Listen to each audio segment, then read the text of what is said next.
తిరుపతిలో జరుగుతున్న జాతరకు ప్రతి ఏడాదిలాగే తన సోదరి అయిన గంగమ్మకు తిరుమల శ్రీ వెంకటేశ్వర స్వామి వారు శనివారం సాయంత్రం గంగమ్మకు పుట్టింటి సారిగా పసుపు కుంకాలను పట్టుచీరను అత్యంత వేడుకగా బహూకరించిన సంగతి మనకు తెలిసిందే.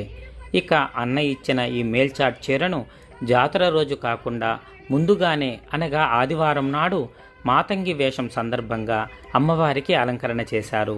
ఇక అన్న వెంకటేశ్వర స్వామి ఇచ్చిన ఈ చీరలో చెల్లి అయిన గంగమ్మ మెరిసిపోతూ ఉంది. నా వరకు అయితే గంగమ్మను ఒక సాధారణ స్త్రీగా భావిస్తే పుట్టింటి నుండి వచ్చిన పట్టు చీరను జాతర రోజు వరకు కూడా ఆగలేక ముందుగానే కట్టుకుందా అని అనిపిస్తుంది. అది దేవుళ్ళు అయినా మనుషులు అయినా బంధాలకు లొంగాల్సిందే కదా. అమ్మవారే కాదు, ప్రతి స్త్రీ తనకు ఎంత సంపద ఉన్నా తన బ్రతికి ఉన్నంత కాలం ప్రతి ఏడాది పుట్టినింటి వారు ఇచ్చే పసుపు కుంకాల కోసం ఎదురు చూస్తూనే